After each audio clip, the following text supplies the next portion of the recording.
What's up, everybody? Nick back here with another episode of Rick and Morty Isn't Just a Cartoon. Last week, we looked at how Rick Potion 9, or excuse me, Rick Potion number 9, and how the show used trauma and abandonment to show what moving on cost. This week, we're going to be jumping into the season 2 finale, The Wedding Squanchers, an episode that shows the fine line between sacrifice and self-destruction. And so, a little recap for those who need it, who have just not seen the episode, or it's been a while for you and you need a little bit of of a refresher. The Wedding Squanchers starts with something that we rarely ever see from Rick in his life, which is joy. Rick and the Smith family, they travel to this distant planet to attend a wedding for Rick's friend, Bird Person, who is getting married to his partner, Tammy. And so for once, Rick feels like he's somewhere where he belongs. He's surrounded by people who truly kind of understand him a bit better. But that happiness, it doesn't last that long. And a shocking twist, Tammy, Bird Person's partner, actually reveals that she's an undercover agent for the Galactic Federation, which is I guess you could say, is the huge governmental power in this series.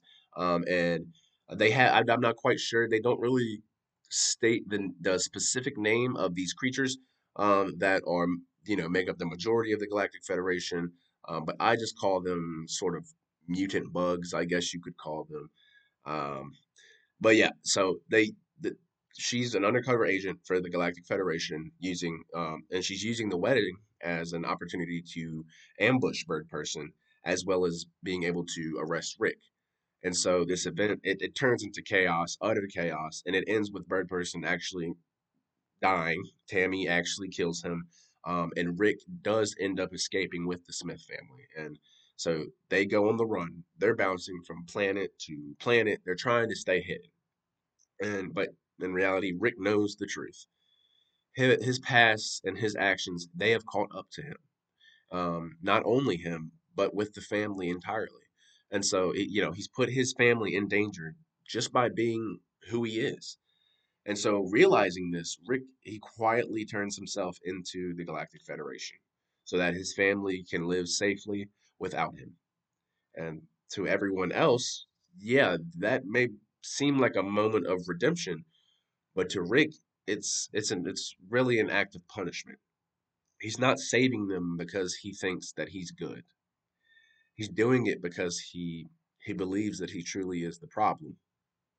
And so the moment in this episode is actually that I believe is that when he steps out of the diner and he walks into the Federation to surrender, turn himself in. There is no honorable, heroic speech. There is no dramatic music in the background. It's just silence.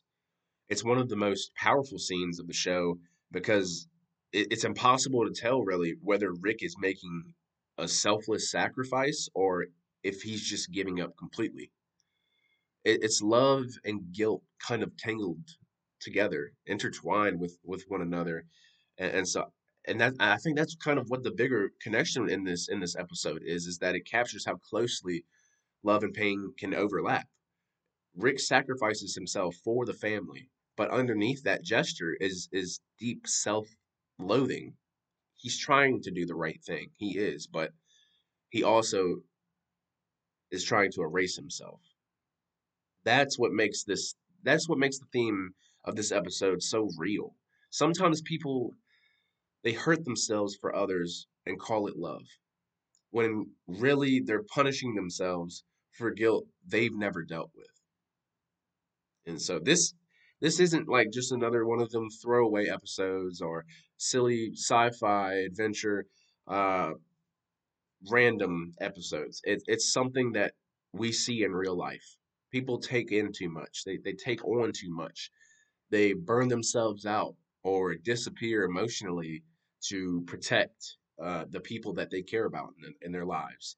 But that kind of sacrifice, when rooted in pain more than it is healing, becomes goes down the rabbit hole of being more self-destructive than it is sacrifice. And so the wedding squanchers, it leaves us it leaves us wondering and asking, when you give something, when you give everything for someone else, are you saving them or are you just running from yourself? And you know, that's why it really hit me a little bit when reflecting on the themes of this episode is that I've seen what it looks like when somebody confuses love with guilt. I remember a time when someone really close to me, uh, they kept pushing people away for their own good, is how they put it. They would take the blame for everything, isolate themselves, and call it a sacrifice. But in reality, they just didn't think that they deserved love. Watching Rick do the same thing, it really felt familiar. It felt super familiar to me. There's something heartbreaking about someone who believes that the only way that they can protect others is to disappear.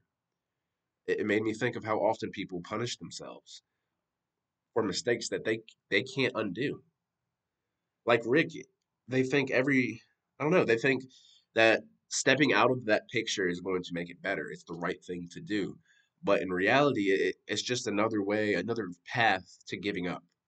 That's what makes this episode so painful and feels so human. And so, yeah, the wedding squanchers, it reminds us that not every act of sacrifice is a noble one. Sometimes it's an apology that we can't say out loud, or a way to disappear because we don't believe that we truly deserve forgiveness. Rick's choice looks a lot like love. It does, but deep down, it's another form of escape for him.